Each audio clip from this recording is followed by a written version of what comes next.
में ममता नहीं है, दुष्ट महिला है। Hindu ladies have been molested, raped, and now she's trying to cover it up. हमारे जो दलित है, हमारे जो एससी कम्युनिटी का किसान है, सबका जमीन को लूट रहे हैं, लेकिन पुलिस उनको संरक्षण दे रहे हैं, पब्लिक को संरक्षण नहीं दिया। नमस्कार, कड़क बात में आपका स्वागत है। मैं आपके साथ शबनम। बंगाल में राष्ट्रपति शासन लगने वाला है। ममता बनर्जी अपनी कुर्सी से हाथ धो बैठने वाली है, या फिर यूं कहें मोदी सरकार बंगाल को अपने हाथों में लेने वाली है।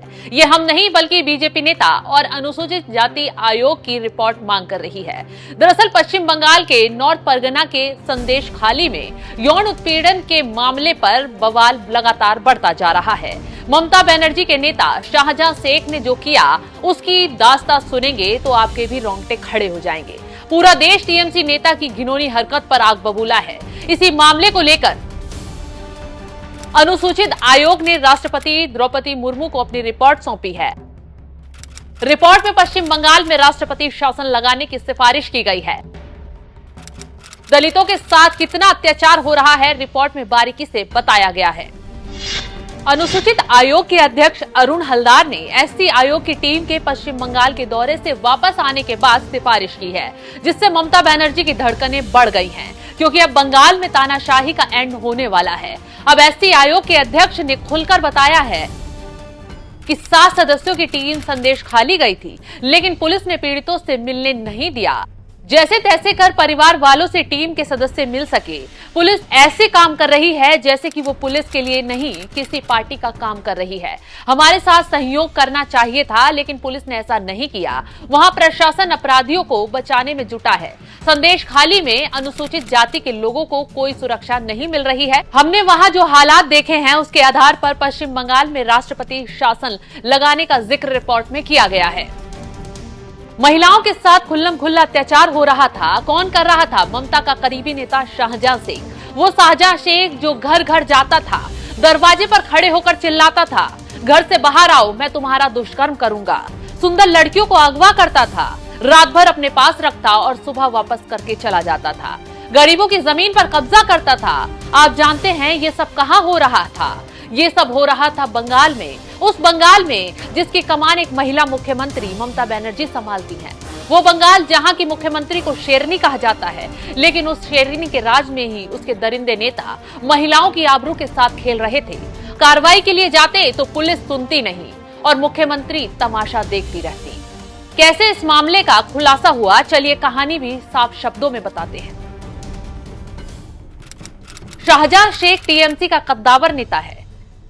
पिछले महीने राशन वितरण घोटाले की जांच के लिए ईडी उसके घर छापेमारी के लिए पहुंची, तो शाहजहां शेख के समर्थकों ने अधिकारियों पर हमला कर दिया था। इस घटना का कथित मास्टरमाइंड टीएमसी नेता शाहजहां शेख को माना जाता है। इस दौरान पता चला कि शाहजहां शेख लोगों के साथ भी ऐसा ही अत्याचार करता आ रहा है। जांच शुरू हुई तो महिलाओं ने मीडिया के सामने आकर शाहजहां शेख के खिलाफ कई गंभीर आरोप लगाए। किस तरह शाहजहां शेख महिलाओं का यौन शोषण कर रहा था, सारी परतें खुलती चली गईं। ममता बनर्जी खुद एक महिला है, पार्टी में महिला सांसदों की भी कमी नहीं है, बावजूद उसके भी उनके राज्य में ऐसा हो रहा था। खैर, जब राज्य में वामपंथियों की सरकार थी तब भी ऐसी ही खबरें आती थी। सीपीएम सीपीआई के गुंडे भी इसी तरह का अत्याचार करते थे। ममता के राज में भी वही खबरें आ रही हैं। ममता ने चुप्पी तोड़ दी है, कह रही हैं कि गिरफ्तारी हो रही है, लेकिन सवाल यह है कि प्रदर्शन करने के बाद पहले हो जाती तो शायद ये दिन देखना न पड़ता। अब बीजेपी महिला मोर्चा और तमाम नेताओं ने ममता और उनके शाहजहां के खिलाफ हल्ला बोल दिया है।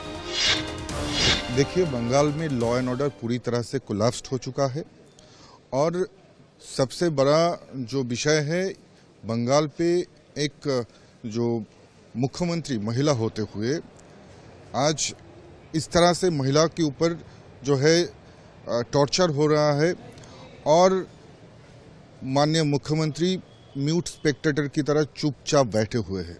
मुझे लगता है इससे बड़ा शर्म की बात हो ही नहीं सकता। बंगाल में पूरी तरह से जो है यहाँ पर लॉ एंड ऑर्डर जो है ये पूरी तरह से कोलैप्स्ड हो चुका है और मैं ये कहना चाहूँगा कि इस समय में बहुत गंभीरता से सोचना चाहिए और जो है पुलिस प्रशासन को सटीक जो है निर्णय लेना चाहिए और सटीक तरह से काम करना चाहिए, क्योंकि जी कह रही है कि इसके पीछे जो आरएसएस और बीजेपी की मदद है जिसके लिए इस तरह का वायलेंस हो रही है। देखिए, जब शेख शाहजहां महिलाओं के ऊपर अत्याचार किया उसमें किसका हाथ है, ये प्रश्न बंगाल की आम जनता करना चाहते हैं। जब टीएमसी का गुंडों द्वारा रात को महिला के ऊपर टॉर्चर हो रहा था संदेश खाली में, उसमें किसका मदद था? तब ममता बनर्जी क्यों चुप बैठे थे? तब संदेश खाली का पुलिस और बंगाल का पुलिस क्यों चुप बैठे थे? ये जो है प्रश्न आज बंगाल का जनता ममता बनर्जी से करना चाहती है। ममता बनर्जी के खिलाफ बीजेपी ने हल्ला बोला तो ममता बनर्जी अपनी तानाशाही पर उतर आई। बीजेपी की फैक्ट फाइंडिंग कमेटी को संदेश खाली तक पहुंचने नहीं दे रही है और तो और उनकी पुलिस बीजेपी कार्यकर्ताओं को भी गिरफ्तार कर रही है। हम मिलने आए हैं, पीड़ित बहनों को न्याय दिलाना चाहते हैं।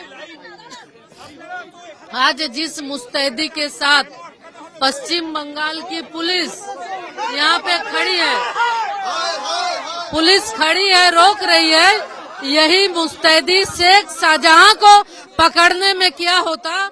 शेख शाहजहां के गुंडों के द्वारा जब बहनों को प्रताड़ित किया जा रहा था, वो जब गुहार लगा रही थी न्याय की, उस समय अगर सजग हुए होते तो आज ये समय, ये दिन न देखना पड़ता। आज जो मुस्तैदी हमें रोकने के लिए ये कर रही है, यही मुस्तैदी उस दिन होता तो ये नौबत नहीं आती, ये दिन देखना न पड़ता। आज बेटियों के साथ, बहनों के साथ जो हुआ है, जो घटनाएं हुई है, जितनी प्रताड़ना झेलनी उन्हें पड़ी, आज ये देखना नहीं पड़ता। हैरानी की बात तो ये है कि पीड़ित महिलाएं चीख चीख कर कह रही हैं कि उनके साथ टीएमसी के शाहजहां शेख ने जो बर्बरता की है उसे याद करना भी उनके लिए गहरे जख्म से कम नहीं है। तमाम रिपोर्ट टीएमसी राज में लूटी महिलाओं की आबरू का खुलासा कर रही है, लेकिन ममता की निर्दयी टीम राज्यपाल की रिपोर्ट को ही खारिज कर रही है, फर्जी बता रही है। ममता दीदी तो इसे क्षेत्र में अशांति फैलाने के लिए साजिश बता रही है। शर्म आनी चाहिए ममता बनर्जी को और उनके तमाम उन नेताओं को जो महिलाओं के साथ हुए अत्याचार को साजिश बता रहे हैं। बंगाल में सरकार नाम की कोई चीज नहीं है। वहां खाता न वही जो ममता जी कहें वही सही। सिर्फ जानबूझकर बीजेपी के कार्यकर्ताओं को प्रताड़ित किया जा रहा है। हमारी टीम गई है वहां, हम लोग चैन से बैठेंगे नहीं। जानबूझकर बीजेपी को तंग करते हैं, इसका जवाब लोकसभा के चुनाव में वहां की जनता भी देने वाली है। बंगाल में पूरी तरह जंगल राज कायम हो गया है। बीजेपी का संदेश खाली न्याय की मांग के लिए सुलग रहा है। बीजेपी आवाज बुलंद कर रही है। हालातों से लग रहा है कि अब राज्य में ममता की उल्टी गिनती शुरू हो गई है, क्योंकि अगर राज्य को केंद्र सरकार ने अपने हाथों में ले लिया तो जो लोग प्रताड़ना सहकर भी नहीं बोल पा रहे थे वो शायद बाहर आएंगे और काले राज खोल जाएंगे। तो इंतजार कीजिए, बंगाल में जल्द ही बहुत बड़ी खबर सामने आने वाली है। तो संदेश खाली में हुई इस बर्बरता पर क्या है आपकी राय, हमें कमेंट कर जरूर बताएं।